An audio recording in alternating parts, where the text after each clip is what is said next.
Thanks for making Locked On Heat your first listen every day. Make sure you are subscribed on YouTube and on your favorite podcast app. If you're watching this long, make sure you hit a like.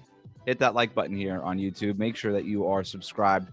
Apple Podcasts, Spotify, wherever you get your podcast. Thanks to everybody who sent in questions for the postgame show on Twitter using that hashtag AskLOHeat. You can also reach us on Instagram, Locked On Heat, lockedonheat@gmail.com as well. Tyler Herro said before the game that he is targeting Monday against the Timberwolves or Wednesday in Orlando against the Magic to make his return. Comes at a good time, doesn't it, David?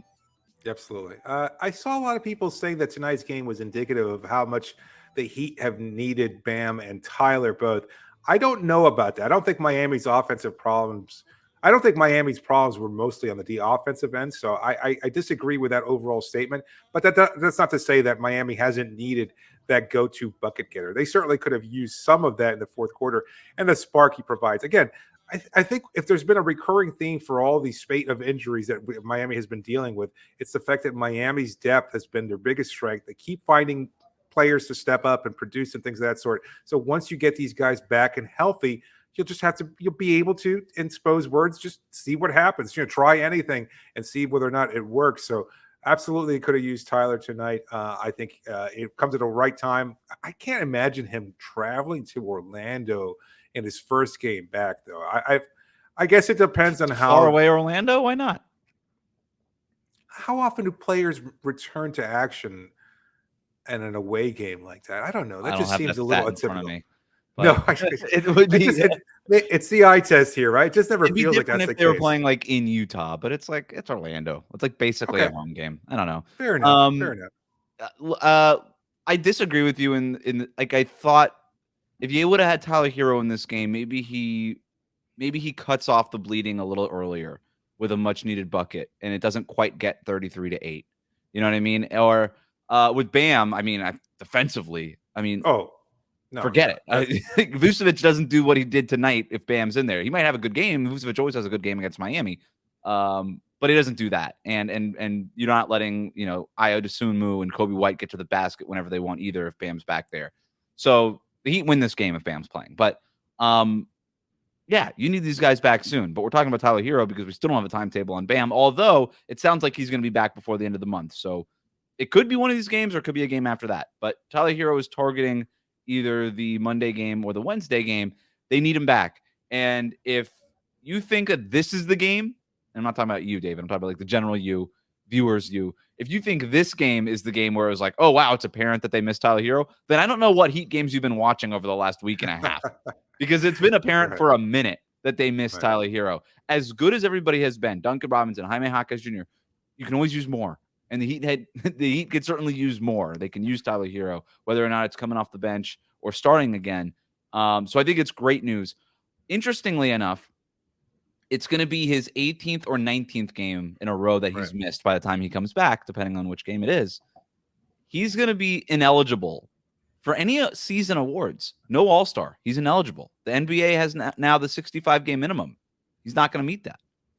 So he's ineligible for an All-Star. He's ineligible for sixth man. No, All-NBA, not All-Star. Postseason awards only. Oh, All-NBA, but he's also not going to make the All-Star after missing that many games. No. That wasn't likely to happen. Anyway. Yeah, you miss almost 20 games, you're not making the like Jimmy Butler missed a bunch of games last year, and he played awesome when he played, and he still wasn't an All-Star because he missed too many games. And the guard depth in the East is just bananas right now. So I do wonder, and we'll go to the questions now because I thought this was an interesting one. The Mickey Arison, and I don't think it's the Mickey Arison. The owner of the team was sitting next to Udonis Haslem today. So saw that. How cool was that? Walked right by media roll, shook hands.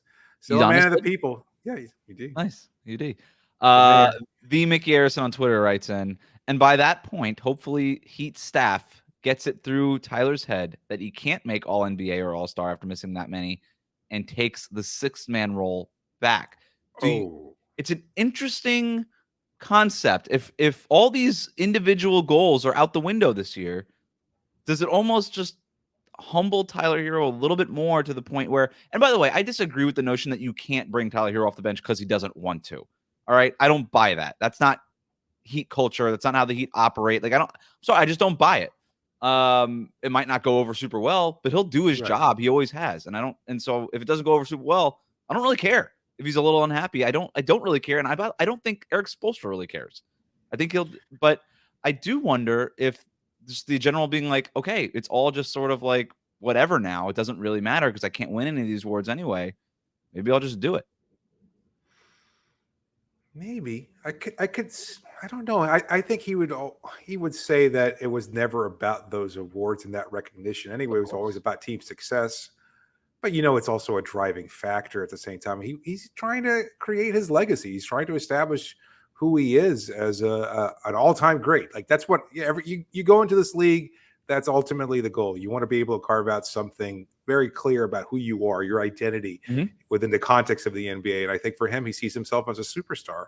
And in order to do that, you need to get those kinds of awards. You need to get that kind of recognition. And I think you also need to start. So I don't know. There was some consensus among media members earlier today that there's no chance that he would come off the bench. I kind of tend to agree with you. I think the coaching staff has to make tough decisions, and you have to be able to sell him on it. And I think he has to be able to accept that for the betterment of the team. I also think it could be somewhat problematic, but I don't, looking at tonight's game, Duncan was good offensively in his 26 minutes, limited playing time, but he was still good offensively. I don't know how you can further cut into that. And then who else's minutes get cut as a result? Do you play Jaime less? Like there were people talking about Jaime should be starting. That's not realistic either. But Caleb's minutes, maybe does he get cut as he's finding his rhythm? Does Kyle's minutes get cut? Does Kevin Love's minutes get cut? Like, not to mention even guys like on the fringes like Josh Richardson or Jamal Cain or somebody like that. Like those minutes seem like they're going to evaporate. But I mean, of the players who are in the minutes, they'll find the minutes. I'm not that worried about it. Like you're going to cut Jimmy Butler's minutes. You don't want him playing 36 minutes a night. If you can get him back down to closer to 30, 32, there's 5 minutes. There's 5 minutes right there. So I think if you were ever going to bring Tyler off the bench, now would be the time. You can't bring him back and start him and then bring him off the bench. That's a tough look. But if you bring him back and say, hey, we really like what Duncan's giving us in that starting lineup. We don't really want to shake things up. Kyle Lowry's been playing awesome. You're not benching him right now. He's been great this year. I don't know that you could start Lowry, Tyler, and Duncan with Jimmy and Bam. Now you're a little small. You're a little too much offensive leaning. I just don't see Spo doing that. I think some teams would do that. I don't think the Heat would do that. And especially when Haywood Highsmith comes back. So if you were ever going to do it, now's the time to do it. And I think, and I got no reporting behind this, David, but I would guess that the coaching staff realizes that. Because you can always bring him off the bench and say, hey, we're going to ease you back in and then start him later. But you can't really do the other version of that, right? Where you thrust him back into the starting group, bench Duncan, and then try to reverse course a month from now. That's a tougher look. So I think politically it actually makes more sense to just bring him back off the bench and say, hey, this isn't forever, but we're just going to ease you back in because we don't want to shake things up. And by the way, like Tyler wants to be a starter. Who doesn't? Like every NBA player wants to be a starter for the most part. There are some players that like coming off the bench, but for the most part, he'll still do his job. He's always done the job. When he did the job, he won Sixth Man of the Year. He was the best in the league at that job. I think all of that stuff has been vastly overstated.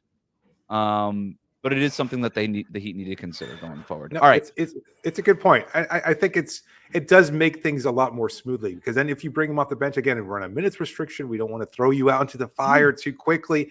And then when eventually you might need a change or might be looking for a spark, then you can make the switch and then say, you know what, maybe we'll bring him back into the starting lineup because he's been playing well, or maybe because Duncan struggles, or who knows, maybe another injury could take place. And then you go, you know what, we've got a great all-star level player coming off the bench. Let's bring him into the starting lineup. We'll see what happens. It's either going to be Monday or Wednesday for Tyler Herro to make his return. The Heat play next on Saturday, a rematch against the Chicago Bulls at home at Kaseya Center. But for now, thanks for making Locked On Heat your first listen every day. Hit that subscribe button on YouTube. Follow us on your favorite podcast app. Locked On has launched the first ever national sports 24/7 streaming channel on YouTube. Locked On Sports Today is here for you 24/7, covering the top sports stories of the day with the local experts of Locked On, plus our national shows covering every league. Go to Locked On Sports Today on YouTube and subscribe to the first ever national sports 24/7 streaming channel.